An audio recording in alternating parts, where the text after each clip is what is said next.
Quest Foundation presents magazine Ma Swamini Prerna. Editor Shri Ajay Sheth. Theme of this current issue is Divyangjan Samvedna અને પડકારની दुनिया.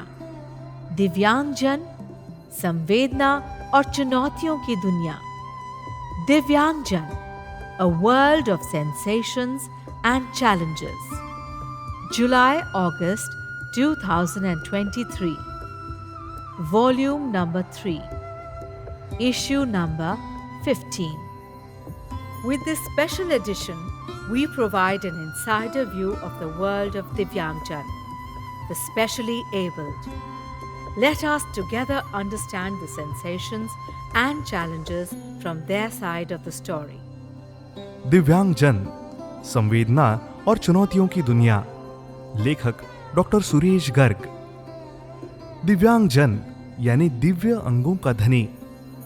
सदियों से चले आ रहे विकलांग संबोधन को दिव्यांग कहकर सम्मानित करने पर संबंधित का आभार, धन्यवाद. लेकिन वर्तमान समय में विकलांगों की जो सामाजिक स्थिति है, उसे देखकर उन्हें दिव्यांग कहना यानी किसी नेत्रहीन को नयन सुख कहकर कुंठित करना सा भी लग सकता है.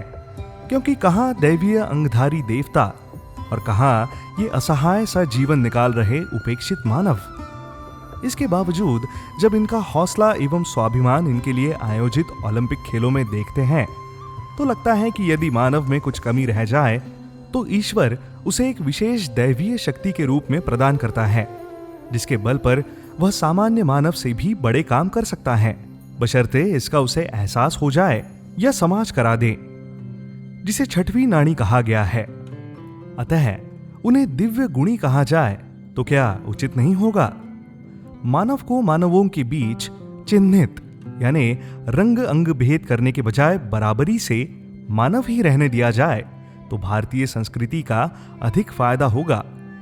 तब संवेदनाएं करुणा रूप मानवीय होंगी, वरना दया, दान, मदद, सहानुभूति, उपकार, सेवा, सुविधाएं आदि उपक्रम 10 इंद्रिय, मन, बुद्धि, अहंकार के व्यापार मात्र बनकर रह सकते हैं.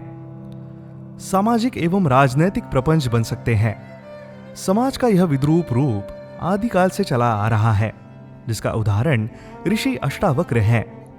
जब वे 12 वर्ष की उम्र में अपने पिता की मौत या हार का बदला लेने राजा जनक के दरबार में गए, तो उनको देखकर पहले राजसभा के दरबानों आदि ने उपेक्षा की, और फिर जैसे तैसे जब राज्यसभा में पहुंचे तो वहां मौजूद तथाकथित महापंडित विद्वज्जन एवं शास्त्रियों ने ठहाका मारकर अट्टहास करते हुए उनका मजाक उड़ाया. परंतु राजा जनक ने सम्मान पूर्वक उनसे आने का कारण पूछा. अष्टावक्र ने कहा, महाराज, मैंने सुना था कि आपके दरबार में ज्ञान में निष्णात उत्कट विद्वान ब्राह्मण हैं. उन्हीं के दर्शनार्थ उपस्थित हुआ हूं. जनक गंभीर स्वर में बोले, आपके दोनों ओर ऐसे विद्वान ही बैठे हैं. अष्टावक्र ने दोनों ओर दृष्टि डालते हुए कहा, राजन, मुझे तो इनमें से कोई विद्वज्जन दृष्टिगोचर नहीं होता. यहां तो चर्मकारों की सभा जुटी हुई है, क्योंकि ये शरीर को ही सब कुछ मानते हैं. इसके बाद सभा में क्या हुआ होगा अंदाजा लगाया जा सकता है. परंतु राजा जनक महर्षि थे, इसलिए राज्यसभा के नियमानुसार शास्त्रार्थ हुआ और अष्टावक्र ने सभा जीतकर अपने पिता का बदला लिया. क्या जनक की तरह विदेही अष्टावक्र को दिव्यांग या विकलांग कहना उचित है? संवेदनाएं 2 प्रकार की होती है, शारीरिक यानी असुरी, विरोचनी मतलब जो शरीर ही मैं हूं मानने से उपजती है. 10 इंद्रिय, मन, बुद्धि, चित्त और अहंकार द्वारा उपजती है, जिन्हें मानव देखना, सुनना, सूंघना, बोलना, छूने के रूप में भोगता है. ये सात्विक, राजसी और तामसी हो सकती है, जबकि दूसरी तरह की संवेदनाएं आत्मीय होती हैं, जो अंतरात्मा से उपजती हैं और सीधे संबंधित आत्मा तक पहुंचकर अपना प्रभाव दिखाती हैं, जो उस यानी कि दिव्यांग के लिए परोक्ष रूप से दैवीय वरदान बन जाती है. जबकि शारीरिक संवेदनाएं झूठी, मायावी, अहंकार, ममता तथा अहमता युक्त होने के कारण उस असहाय को और अधिक दुर्बल एवं परजीवी सा बनाती है। परहित सरिस धर्म नहीं भाई।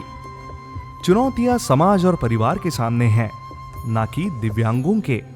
इसीलिए गांधी गाते थे, वैष्णव जन तेने कहिए, जो पीर पराई जाने रे। दिव्यांग को सबसे पहले उपेक्षा एवं तिरस्कार का सामना अपनों से करना पड़ता है। उसका नाम ही उसकी कमजोरी पर रख दिया जाता है, जिससे वो हर पल हीन भावना में जीता है, कुंठित ईर्ष्या का शिकार हो जाता है, उसे हतोत्साहित किया जाता है। सार्वजनिक स्थलों पर उसके साथ दीनहीन अछूतों एवं नाकाबिलों की तरह व्यवहार किया जाता है, जबकि दुनिया में शायद ही कोई व्यक्ति हो जिसमें कोई कमी या अपंगता ना हो। ईश्वर ने स्वयं के अलावा किसी भी जीव को संपूर्णता में संपूर्ण नहीं बनाया, वरना ईश्वर और अन्य में क्या अंतर रह जाए। यही वैज्ञानिक चिकित्सा पद्धति से तथाकथित स्वस्थ व्यक्ति की जांच कराई जाए तो उसमें कोई ना कोई कमी अवश्य निकलेगी, क्योंकि अपंगता या विकृति कई प्रकार की होती है। मानसिक, आंतरिक अंगों की, फिजियोलॉजिकल तंत्र की कमी आदि जो बाहर से नजर नहीं आती। अतः यदि दिव्यांगों को समाज में उनके अनुरूप बराबरी से अवसर प्रदान किए जाएं, तो वे भी आम आदमी की तरह स्वाभिमान से अपनी पहचान बना सकते हैं। वर्तमान समय में करीब करीब हर विकलांगता का इलाज संभव है। इस क्षेत्र में ईश्वर को भी चुनौती देने वाला प्रत्यक्ष उदाहरण विगत दशक के वैज्ञानिक हॉकिंग्स का जीवन है, जो अपाहिज होने के कारण 53 वर्ष तक व्हील चेयर पर रहकर वैज्ञानिक शोध करते रहे और विज्ञान के क्षेत्र में नया इतिहास रच गए। जहां चाह वहां राह। मानुष तेरा गुण बड़ा, मासु न आवे काज। हाड़ न होते आभरण, त्वचा न बाज न बाज। Love the vibe? Explore such interesting podcasts at www.questfoundation.org.in.